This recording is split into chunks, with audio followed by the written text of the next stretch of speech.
parler de la situation universitaire palestinienne et à la fois du point de vue d'un sociologue, mais aussi d'un praticien, parce que je suis professeur à l'université de Birzeit à Ramallah, à Birzeit, à côté de Ramallah. Et donc, j'organise mon intervention en quatre temps importants. Donc, en première partie, je vais faire un détour historique rapide, et ensuite, je vais essayer de vous expliquer comment on peut exercer le métier d'un universitaire dans une université palestinienne avec toutes les contraintes internes, mais aussi surtout extérieures. Et puis, de l'autre côté, même si je ne suis pas étudiant, mais je vais essayer de vous parler aussi de la situation des étudiants dans les universités palestiniennes. Et en quatrième lieu, je vais essayer de vous proposer quelques perspectives d'avenir. Tout d'abord, comme vous avez vu dans le titre de mon intervention, je parle d'une situation coloniale. Et ce n'est pas voulu par hasard ce titre, puisque depuis, si vous voulez, une quinzaine d'années en Palestine, maintenant, il y a une nouvelle tendance avec une nouvelle génération de sociologues, des historiens palestiniens qui sont plus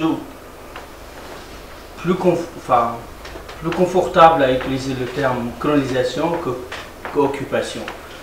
Donc, puisque le mot occupation qui désigne une force occupante qui occupe une terre à un moment donné, puis ils partent, comme le cas des Américains en Irak, comme le cas des Américains aussi en Afghanistan, ça c'est l'occupation classique.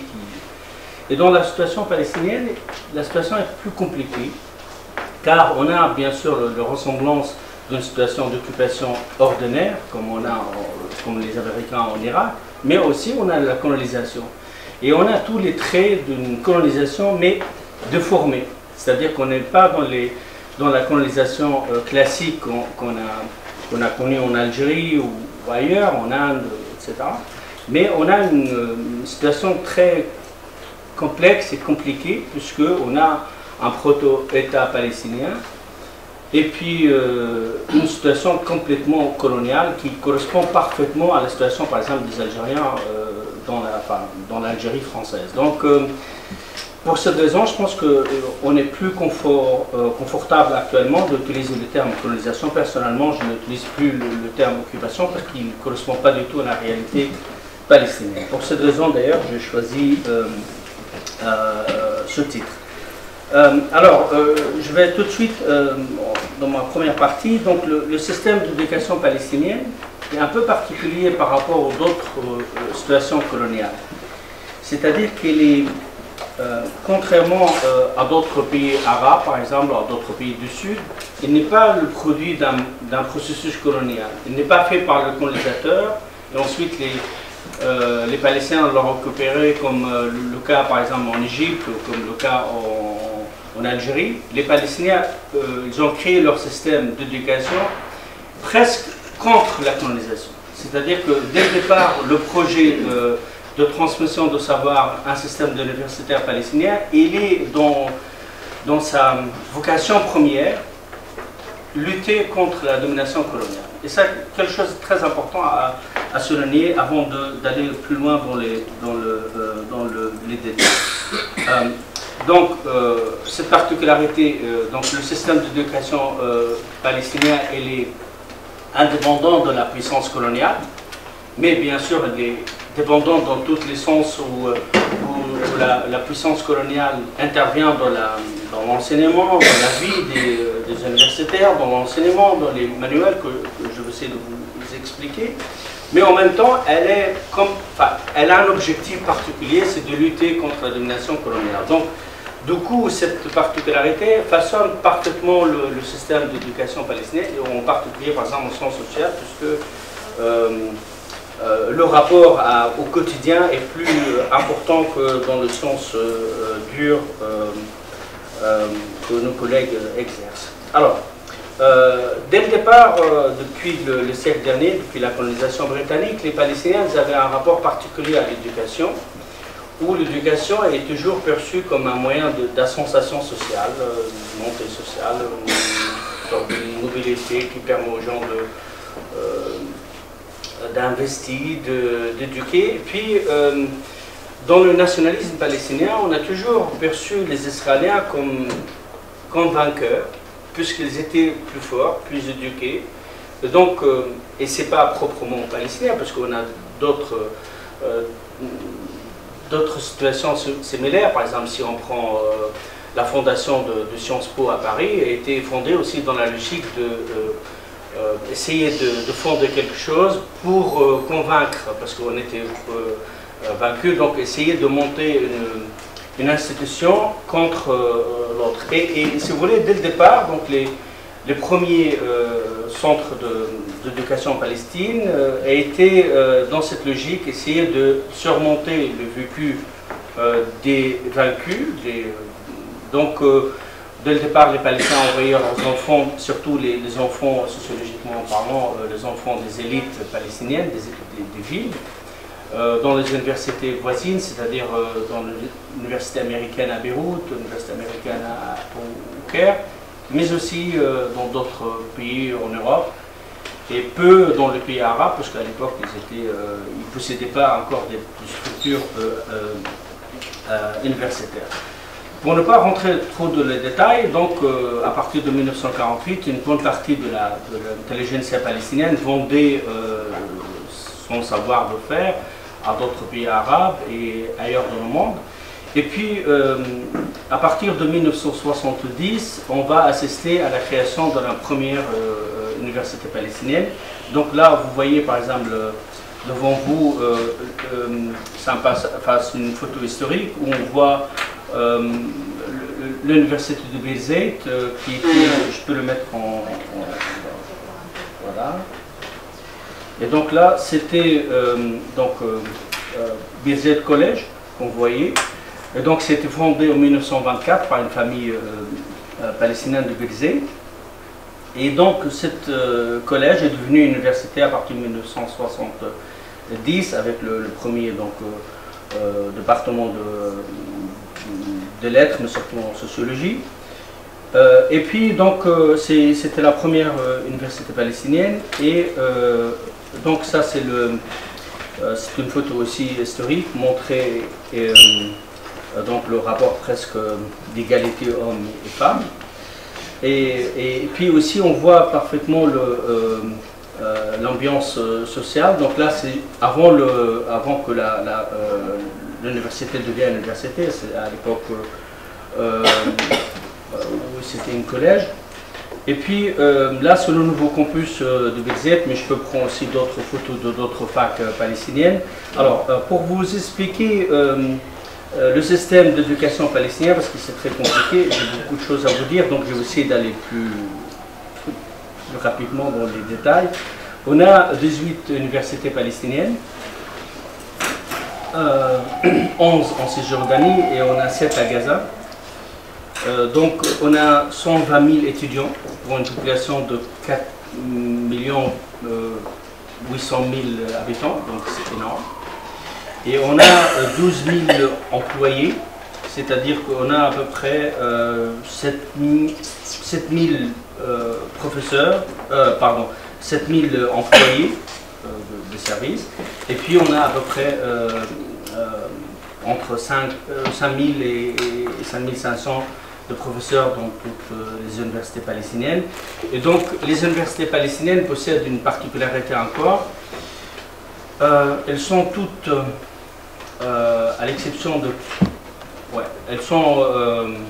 la majorité écrasante des universités palestiniennes sont publiques dans l'accès et privées dans la gérance.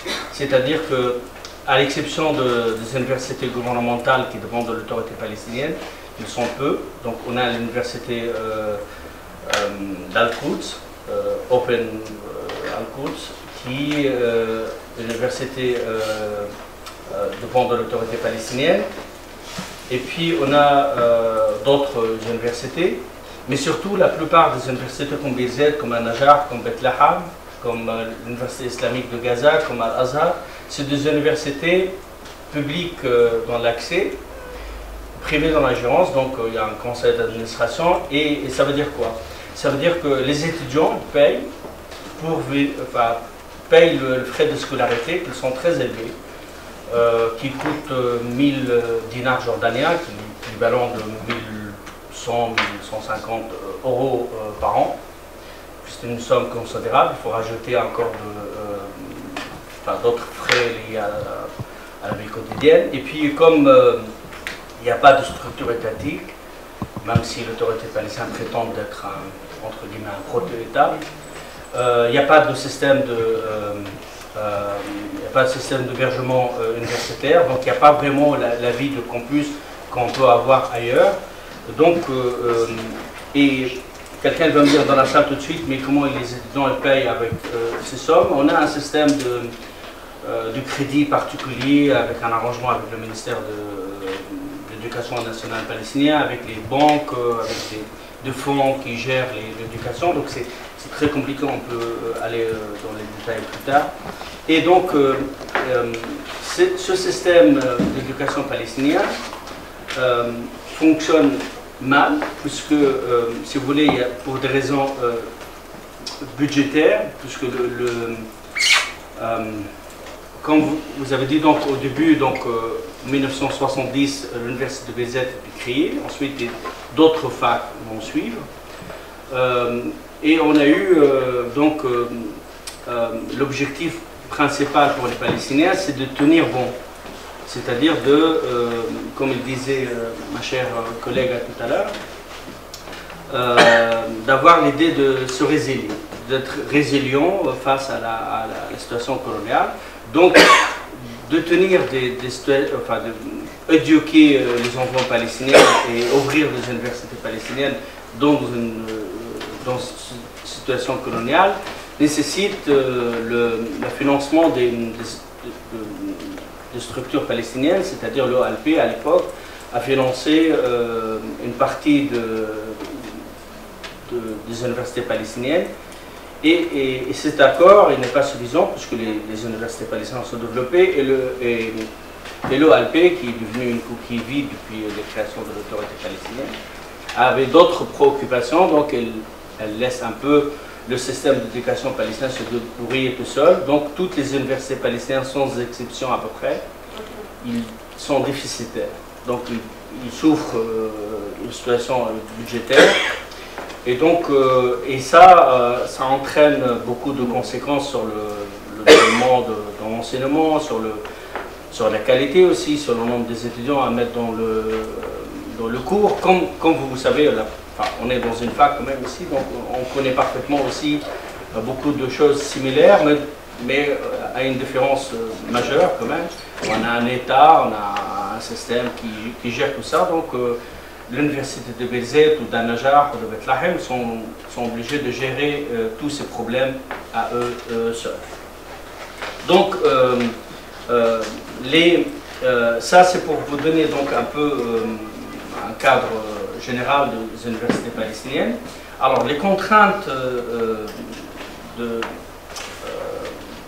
d'exercice intellectuel sont multiples, sont de toute nature. Tout d'abord, de contraintes liées à la colonisation. L'armée coloniale dès le départ, mais pas seulement l'armée coloniale, l'appareil colonial israélien voyait dans les universités palestiniennes comme le rival, comme le fief du nationalisme, comme le fief de transmission de savoir anticolonial. Donc il faut utiliser tous les moyens de répression contre ces institutions. Et donc l'armée coloniale a tout fait. On commence par mettre le professeur dans la prison, mettre les étudiants dans la prison, mais aussi des restrictions, d'interdictions. Alors, les interdictions contre les universités palestiniennes sont multiples. Tout d'abord, on interdit par exemple les professeurs des Palestiniens qui viennent de la diaspora de rentrer avec des systèmes de filtrage. Celui-là, il peut rentrer, l'autre il ne peut pas rentrer. Interdire des professeurs étrangers de venir, donc ça crée des universités plus ou moins des universités palestiniennes avec un localisme important, puisque les autres ils ne peuvent pas venir. Et puis le système de séparation de routes, le système de contrôle de territoire créait des universités vraiment locaux, à l'exception un peu de Birzeit, où la fac il a encore, on peut la considérer comme une fac nationale, dans le sens où on a des populations différentes d'ailleurs, mais quand même les restrictions ont touché aussi l'université de Birzeit, puisque avant 1996, 25% de la population de Birzeit était originaire de Gaza. Donc à partir de 1996, l'armée, contrairement à l'idée reçue, Oslo a rendu la vie des Palestiniens plus difficile qu'avant. C'est-à-dire qu'à partir de 1996, l'armée coloniale israélienne a décidé que tous les étudiants de Gaza devraient rentrer chez eux. Donc il a fait descendre dans les dortoirs des étudiants, dans les villages, dans les maisons, et ramasser tous les étudiants et les professeurs de Gaza, ils l'ont envoyé chez eux, depuis ils sont fermés. Et si je prends par exemple l'exercice de mon université, je suis personnellement originaire de Gaza, je fais partie des rares personnes de Gaza qui exercent le métier d'un professeur en Cisjordanie. On est, je pense, dans toutes les universités de Birzeit, on est une dizaine, alors que sur 514 professeurs, donc peu de gens, et puis on a une vingtaine d'étudiants de Gaza seulement, ils sont la plupart dans une situation difficile, c'est-à-dire dans une situation selon l'armée coloniale illégale.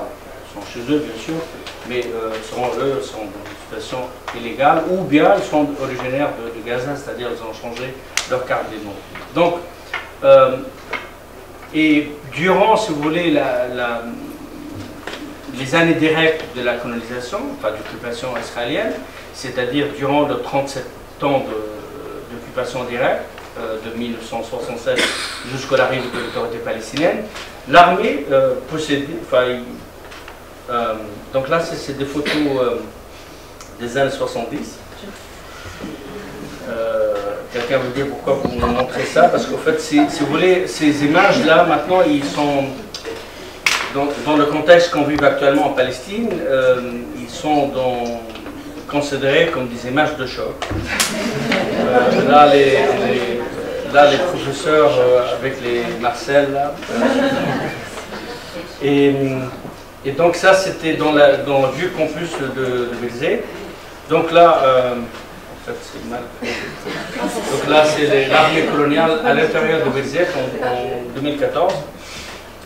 Donc l'armée, donc voilà, ça c'est Hanan Nasser avec Hanan Ashrawi et d'autres personnes.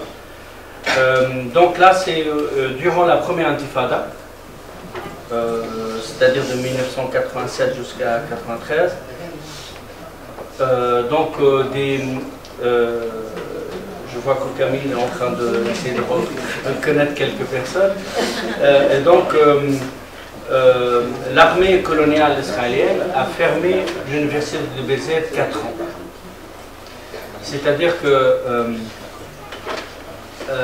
et Hanan Nasser, qui a publié un livre remarquable à l'Institut palestinien en anglais, et puis ensuite un autre livre en arabe, Gabi, j'ai dit quoi? Oui, Gabi Baramki, pardon, qui est décédé il y a quelques années. Et donc, Gabi Baramki a toujours défendu l'idée que l'université palestinienne devrait résister comme un lieu de transmission de savoir, mais aussi un lieu de résilience et un lieu de débat politique, de controverse. Et là, c'est la manifestation par excellence que les professeurs avec les étudiants ont manifesté pacifiquement devant l'armée coloniale qui a fermé la fac. Et là, c'est dans les années 2000, où on voit parfaitement, donc c'est la route qui amène de Ramallah vers Birzeit est bloquée, puisque l'armée coloniale a décidé de fermer la fac, et là, c'est les étudiants et les professeurs manifestent pour la liberté et l'ouverture de la fac. Alors, cette expérience, donc là, c'est des images d'archives de la fac qui montrent comment les étudiants venaient via les routes de montagne entre Sorda et Ramallah, enfin entre le point de passage entre Ramallah et Birzeit, et on voit parfaitement comment la situation des... Donc là, c'est l'armée, enfin une voiture de l'armée coloniale à l'intérieur du campus, là c'est devant la faculté des sciences. Et là, c'est durant la fermeture de la fac, l'université a développé qui est aussi une deuxième particularité, a développé l'éducation parallèle. Et ça, c'est quelque chose de très important. Puisque, au fait, avant l'arrivée de l'ère de l'éducation à distance, parce qu'on n'avait pas encore le virtuel et tout ça, donc l'université développe une éducation parallèle, populaire, où les professeurs, les élèves, ils vont, comme le cas devant vous, ils vont dans les champs, dans les vergers, dans les églises, dans les diwans familiales, etc., qui donnent leurs cours là-bas. Et donc, cette expérience très importante va créer une dynamique particulière de rapport de force entre le transmetteur de savoir et le récepteur. Et donc, ça change complètement la donne de relation entre les profs et les élèves. Bon, il y a des avantages, bien sûr, parce que c'est une expérience pédagogique très intéressante. Il y a des inconvénients, parce qu'il y a une proximité assez... c'est-à-dire on est tous par pair, et puis voilà. C'est assez particulier. Personnellement, je ne l'ai pas vécu, parce que j'étais encore étudiant. Mais ça crée une situation assez particulière, et par exemple, à Birzeit, on est encore dans l'influence de cette culture de proximité entre le professeur et les étudiants. Et donc, cette expérience, elle va créer une dynamique particulière, et la fac, elle va accentuer une expérience qui a commencé avant, c'est-à-dire de demander aux étudiants palestiniens, pour valider leur diplôme, d'avoir 134 heures d'un travail de bénévolat. Et ça, c'est quelque chose de très intéressant. Et je pense que les universités palestiniennes devraient le maintenir et le revendiquer comme une particularité du système ou d'éducation palestinien, puisque c'est quelque chose d'assez important, puisque c'est là où on oblige nos étudiants, je reviens après, ça c'est la vie africaine, donc après je vous montre toutes ces photos après, mais... Ouais, donc voilà, là c'est la rencontre entre des étudiants palestiniens et des étudiants étrangers qui décident l'avenir de travail de bénévolat. Donc tous les ans à Birzeit, il y a un camp de bénévolat, et la fac, donc là par exemple, c'est au moment où les étudiants et les étudiantes ils partent collecter les olives, comme vous voyez dans la photo. Et là, par exemple, c'est le t-shirt de l'université de Birzeit, et avec un slogan en arabe marqué juste en bas, nous resterons ici. Donc, Huna Bakoun. Et je crois que cet esprit de... Donc là, c'est des étudiants, par exemple, ils font du travail de bénévolat dans des centres des personnes âgées. Là, ils nettoient, je ne sais pas où. Là aussi, pareil, des étudiants bénévoles pour enlever la neige devant le bâtiment de Saïd Khouri, je crois. Je reviens en arrière.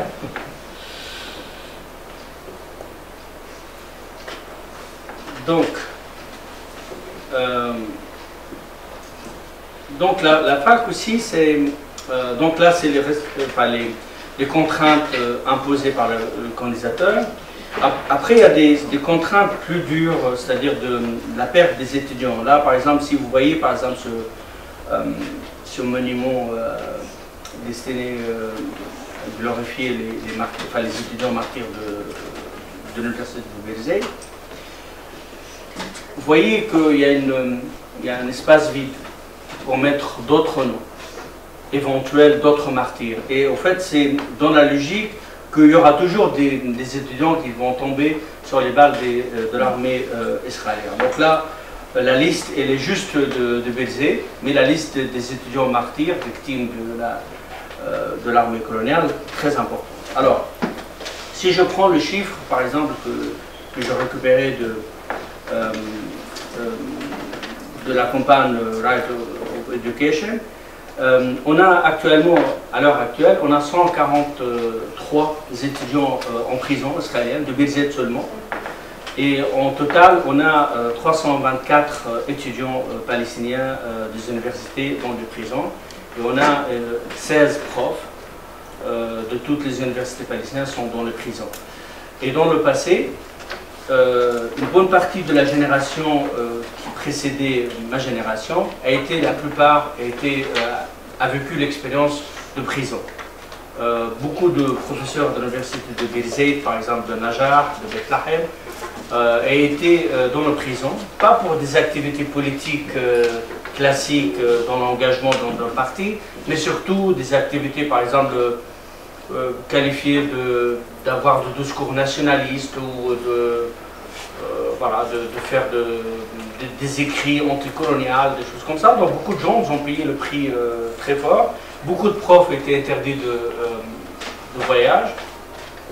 Et ces mesures, elles sont encore en vue, mais pas pour tout le monde, parce que maintenant, on n'est plus dans la situation de l'occupation directe, donc on est dans la situation différente, c'est-à-dire dans une colonisation déformée. On a l'autorité palestinienne qui laisse l'image que les Palestiniens sont indépendants, qu'ils vivent dans un système différent. Et Israël, elle laisse les Palestiniens, en tous les cas les professeurs, s'exprimer un peu plus librement qu'avant. Par contre, pour les étudiants, c'est plus compliqué parce que, par exemple, la semaine dernière, une étudiante de Bethlehem a été mise en prison parce qu'il a mis des phrases sur Facebook.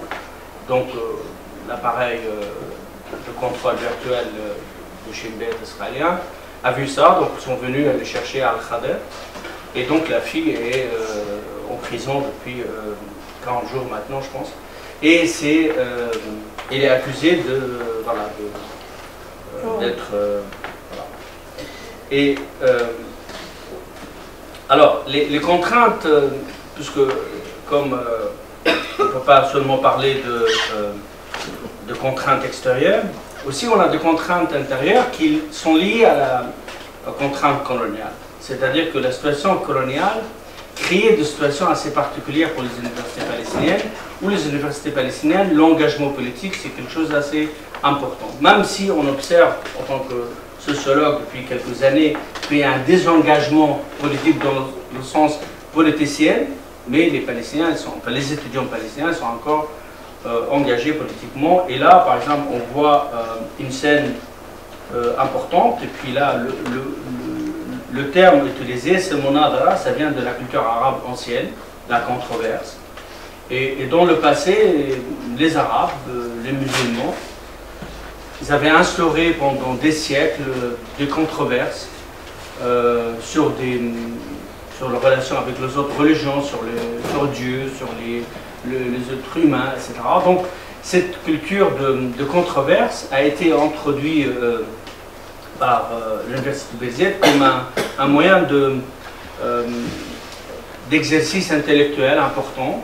Et donc les étudiants, ils ont l'habitude à Birzeit d'avoir de controverses organisées par l'université.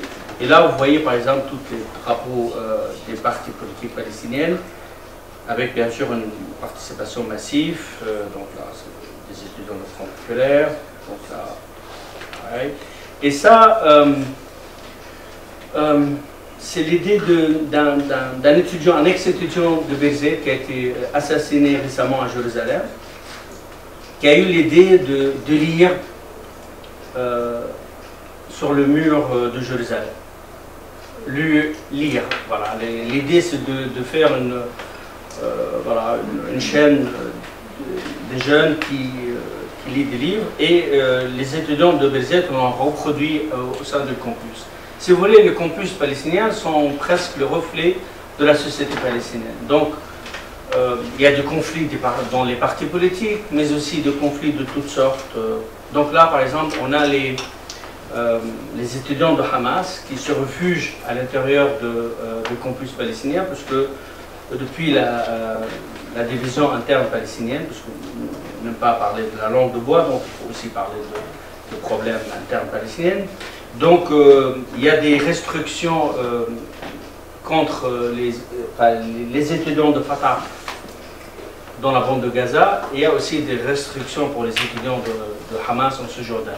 C'est-à-dire que là, par exemple, comme c'est le campus, c'est le sanctuaire, le Haram al-Jami'i, les étudiants se refugent pour ne pas être livrés à l'autorité palestinienne.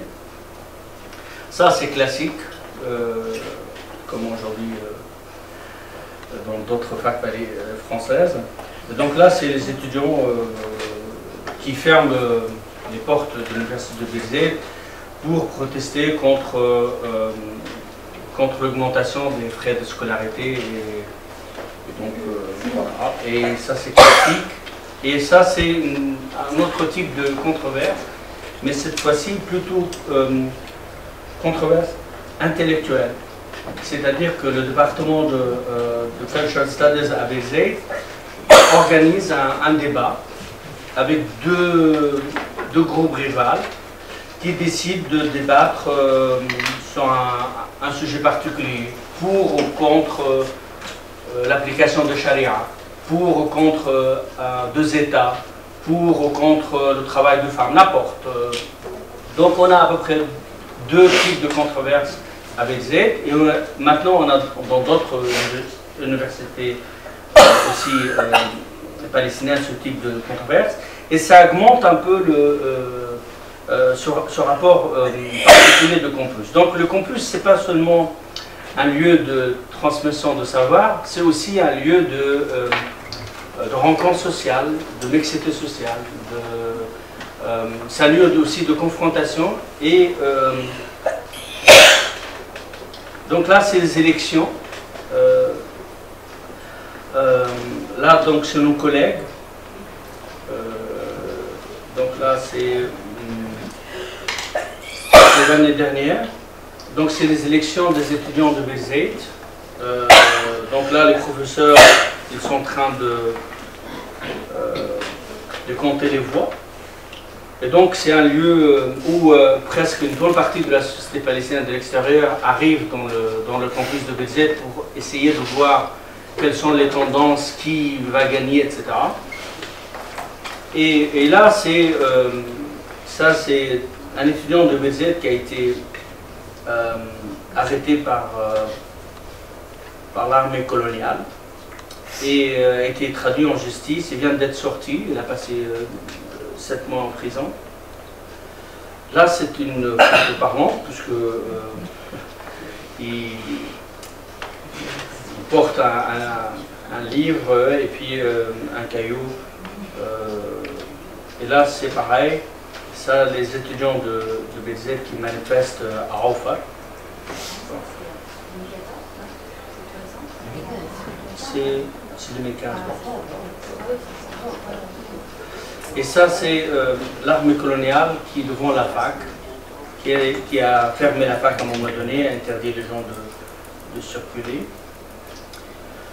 Ça, c'est une photo plus ancienne. Donc là, une préparation d'une manif. Donc là, on est dans le campus. Et donc, ça se prépare la manif. Et là, c'est ça, c'était douloureux. C'est l'année dernière. C'est l'étudiant Sajid Darwish qui a été assassiné par l'armée israélienne, et il a fait un testament qui demandait que son cercueil sorte de l'université. Donc du coup, l'enterrement a débuté de l'Université de Béziers. Et là, c'est juste une partie, puisque la fac à part entière a presque participé à ce funérailles assez douloureux d'un étudiant qui a 21 ans. Et donc,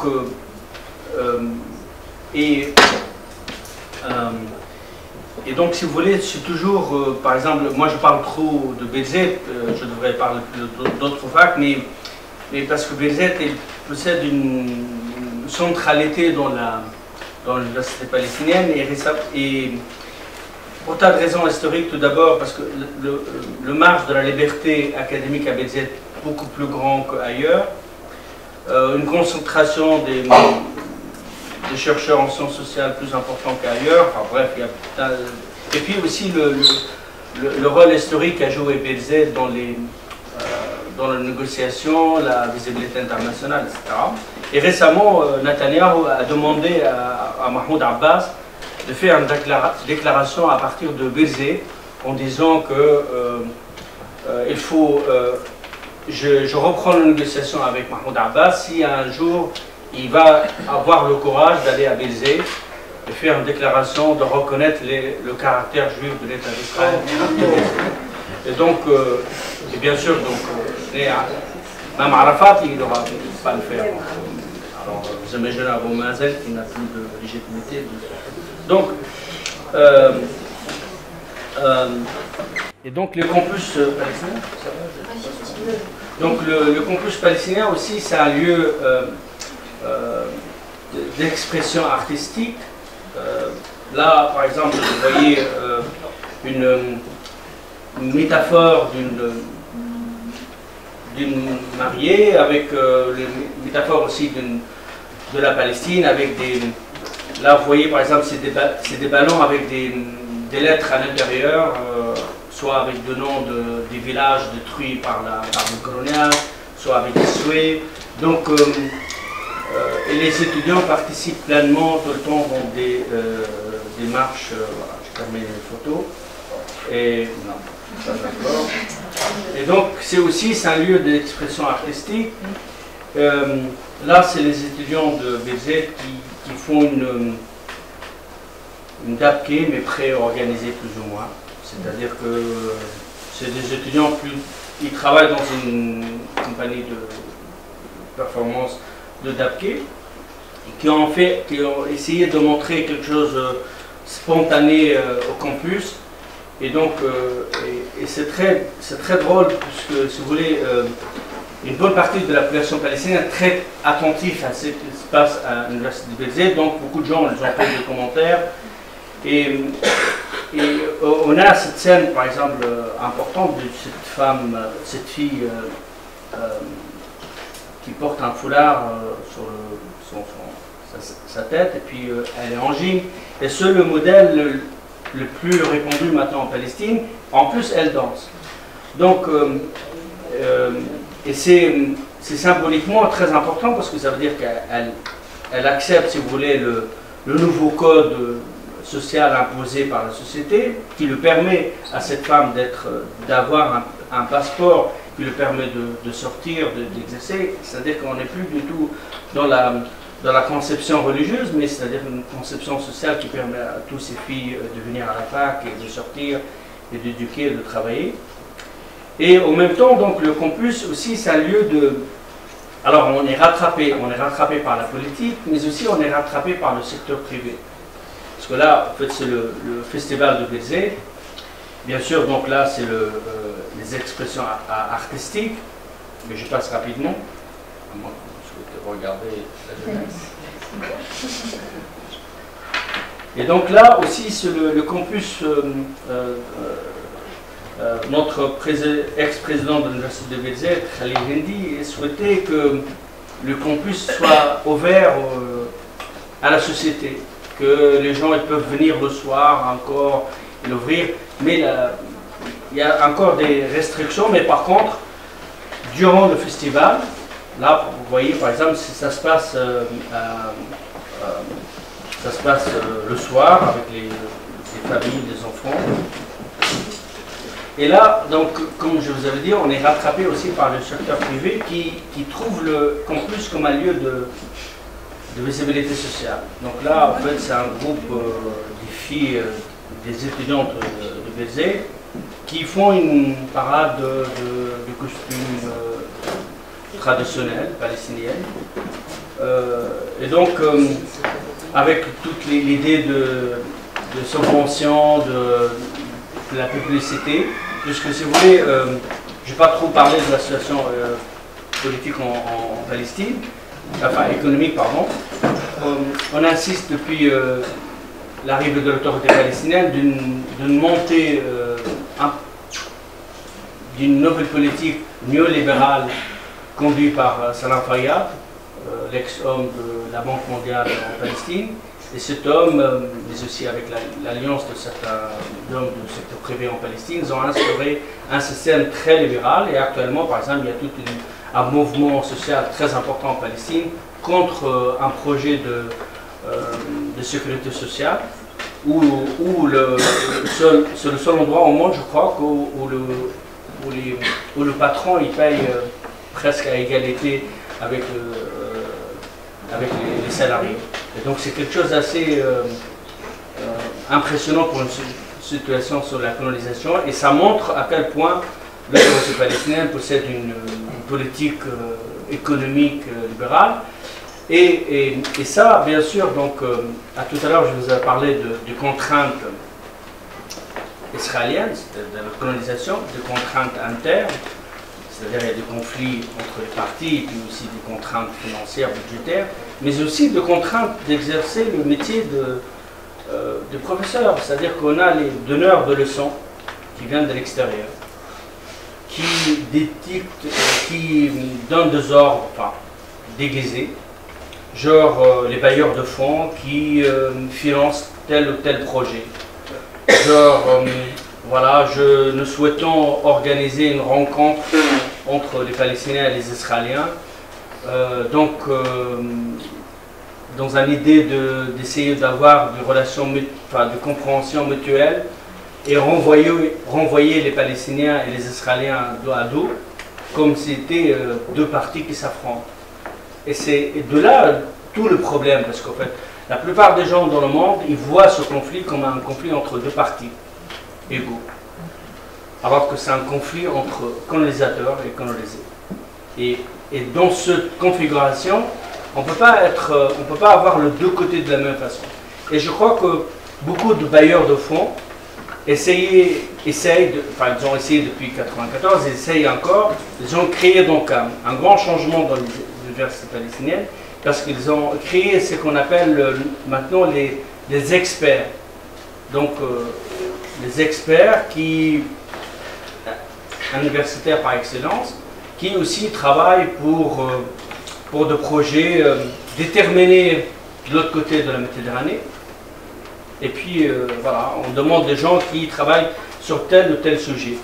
Alors, il y a tout un champ argumentatif assez important utilisé par les bailleurs de fonds, comme l'émancipation de la femme, comme le droit de l'homme, comme la transparence, comme la governance, comme beaucoup de projets qui ont coûté des milliards, si je prends la totalité, qui n'ont rien changé sur la situation des femmes, par exemple.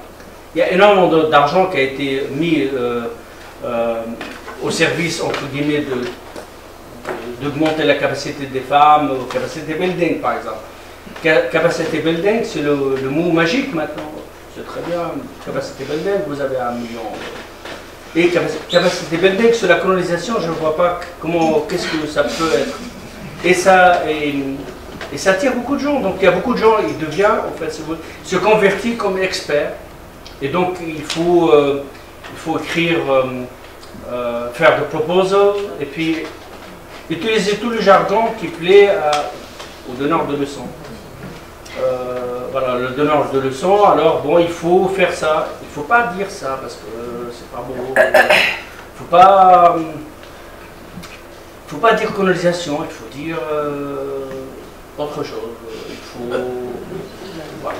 Et je le dis sur le ton de rigolade parce que je souffre autant qu'universitaire, mais je ne suis pas le seul, on est nombreux à souffrir de ça, puisqu'on on est souvent privé, par exemple, d'argent, parce qu'on refuse, par exemple, de travailler avec les Israéliens. On est privé, par exemple, d'argent, parce que le sujet ne correspond pas, par exemple, à l'augmentation de la culture de la paix.